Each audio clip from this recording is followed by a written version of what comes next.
चलिए आज हम लोग क्लास 10 का लेसन 4 का द्विघात समीकरण जिसको क्वाड्रेटिक इक्वेशन हम लोग कहते हैं, इसका हम लोग कुछ ऑब्जेक्टिव 5 तो जानेंगे जो जो इम्पोर्टेंट है एग्जामिनेशन के लिए वो आपको बताया जा रहा है। पहला नंबर में दिया रहेगा निम्न में से कौन सा द्विघात समीकरण है, यानी कि पहचानना है कौन सा द्विघात है, क्वाड्रेटिक इक्वेशन है। ये और एक ही, ठीक है। देखो द्विघात समीकरण हम लोग उसी को कहेंगे जो तुम्हारा ax का square bx plus C equal to 0 का फॉर्म में रहेगा, मतलब x के पावर में 2 होना चाहिए, तभी उसको हम लोग द्विघात समीकरण कहेंगे। तो देखो जानने का तरीका क्या है, आपको पूरा गुना करने की जरूरत नहीं। यहाँ आगे वाला गुना करें, x को x आगे वाला से कितना होगा, x को x से गुना करेंगे तो एक्स स्क्वायर, और बराबर कई साइड में आए x को x से गुना करेंगे एक्स स्क्वायर। जब दोनों तरफ समान रहेगा तो समझिएगा वो कट जाती है तो वो नहीं होगा। तो जब दोनों तरफ समान आ जाएगी तो वो समझिएगा द्विघात समीकरण नहीं रहा। जैसे यहाँ x को x से गुना करेंगे तो एक्स स्क्वायर, और यहाँ भी x को x से गुना करेंगे एक्स स्क्वायर, दोनों समान हो गया तो दोनों कट गया तो ये नहीं होगा। अब ये आ जाए, यहाँ देखो एक्स स्क्वायर है, यहाँ गुना करके देखो x को x से गुना करेंगे एक्स स्क्वायर मिलेगा, देखो दोनों समान आ गया तो ये भी नहीं होगा। थर्ड नंबर में देखो यहाँ पर तो इसको a प्लस बी का होल स्क्वायर में जब तोड़िएगा तो x का स्क्वायर तो मिलेगा ही, है ना, पहला वाला का स्क्वायर कीजिएगा तो क्या यहाँ एक्स स्क्वायर है, नहीं, तो इस पर हो जाएगा ठीक। इस पर अगर जांच करेंगे तो x के पावर में 3 मिलेगा, तो हम बताएं कि x का स्क्वायर रहेगा तभी द्विघात समीकरण कहलाएगा, यहाँ तो 3 मिलेगा तो ये तो होगा ही नहीं, तो इसलिए ध्यान देंगे आप लोग, इस पर टिक लगाएंगे। तो तरीका समझ में आ गया, जब दोनों तरफ समान रहेगी गुना करने पर तो वो टर्म तो नहीं होता। अब यहाँ देखिए आपसे नेक्स्ट हम लोग को बोलेगा कि द्विघात समीकरण एक दिया हुआ है का एगो हल बताइए, इसमें से कौन सा हल होगा।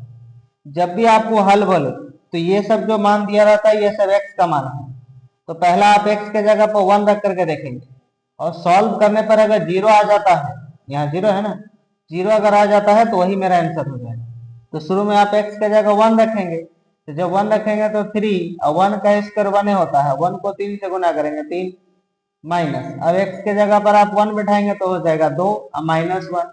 अब देखो माइनस माइनस प्लस होता है तो 3 माइनस 3 घटेगा तो क्या हो जाएगा 0 आ रहा है, किस पर रखने पर, 1 रखने पर, तो इस पर टिक लगा दे। अगर ये नहीं आता तो इस पर फिर रख के चेक करते, फिर ये नहीं रहता तो इस पर चेक करते हम लोग, ठीक है।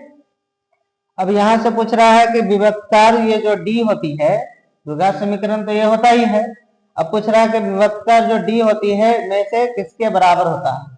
तो डी बराबर हम लोग क्या जानते हैं, तो आप लोग बताए थे कि डी बराबर जो फॉर्मूला होता है वो होता है बी स्क्वायर माइनस 4ac, ये हम लोग जानते हैं। और हम लोग ये भी बताया गया था कि अगर हम लोग को इसका मूल निकालते हैं जिसको रूट हम लोग कहेंगे, x बराबर क्या फॉर्मूला होता है, minus B plus minus root B square minus 4ac by 2a, है ना, यहाँ डी लिखते थे, डी के जगह पर ही डी का वैल्यू उठा दी। तो यहाँ से पूछ रहा है कि बताए विभक्ता डी बराबर क्या फॉर्मूला होता है, तो देखो क्या होता है बी स्क्वायर माइनस 4ac, कहाँ पर ऑप्शन है बी स्क्वायर माइनस 4ac, यहाँ इस पर टिक लगाए, ठीक है। अब यहाँ द्विघात समीकरण ये दिया हुआ कि दो भिन्न वास्तविक मूल है, भिन्न वास्तविक मूल रहेगा तो कौन सा कंडीशन टेली करेगा वो हमको बताना है, ठीक है। ये मत उतार लीजिएगा, ये खाली समझने के लिए। तो यहाँ पर हम लोगों को क्या है कि आप लोगों को बताए थे कि ये जो है ये डी है ना, बी स्क्वायर माइनस 4ac है तो डी होता है। डी का मान अगर 0 से बड़ा रहा, मतलब बी स्क्वायर माइनस 4ac का मान 0 से बड़ा रहा तो दो भिन्न भिन्न वास्तविक मूल होता है। डी का मान अगर 0 का मान के इक्वल रह गया तो हम लोग कहेंगे क्या कि दो समान वास्तविक मूल है, और बी स्क्वायर माइनस 4ac का मान 0 से अगर छोटा हो गया तब हम लोग कहते हैं कि इसका कोई वास्तविक मूल नहीं। तो यहाँ पर आपसे पूछ रहा है कि दो भिन्न वास्तविक मूल है, दो भिन्न वास्तविक मूल 0 से बड़ा होगा तो इस पर टिक लगा देना है।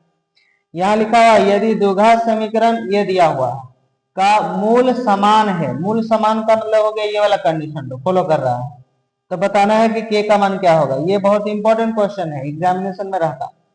तो आप जानते हैं कि एक्स स्क्वायर के आगे जो भी रहता वो ए का मान होता, एक्स के आगे जो भी रहता वो बी का मान, तो कितना हो गया तो -4, और लास्ट वाला जो होता है वो सी का मान होता है, ठीक है। अब दो समान वास्तविक, देखो बोल दिया है कि मूल समान है, समान का मतलब ये कंडीशन, तो ऑब्जेक्टिव है तो फॉर्मूला नहीं लिखना, होता है बी स्क्वायर, तो बी के जगह पर कितना बैठाएंगे 4, 4 का स्क्वायर कितना होता है 16, स्क्वायर माइनस को हटा देता है, माइनस फिर होता है 4ac, 4a हो गया 1, 80 हो गया के बराबर देके 0 बैठाएंगे। अब क्या करेंगे, इसको ऊपर डिविजन, इसको इससे गुना करेंगे तो हो जाएगा -4k, और ऊपर जाएगा तो हो जाएगा माइनस वाला माइनस माइनस कटेगा, तो k का मान जब तुम लोग निकालोगे तो गुना है तो भागे में चला जाएगा, तो 16/4 काटो कितना कटेगा 4, तो k का मान कितना निकला 4, तो 4 कौन सा ऑप्शन है, सी नंबर में, तो मार देंगे हम लोग। तो इस तरह टाइप से हम लोग को क्वेश्चन देगा तो हम लोग बनाएंगे। कभी कभी आप लोग से क्वेश्चन पूछ देगा कि बताइए मूल, जिसको रूट हम लोग कहेंगे, x बराबर क्या फॉर्मूला होता है, तो ये याद रखेंगे आप लोग, है ना, उल्टा पुल्टा मत याद रख लीजिएगा। चलिए ठीक।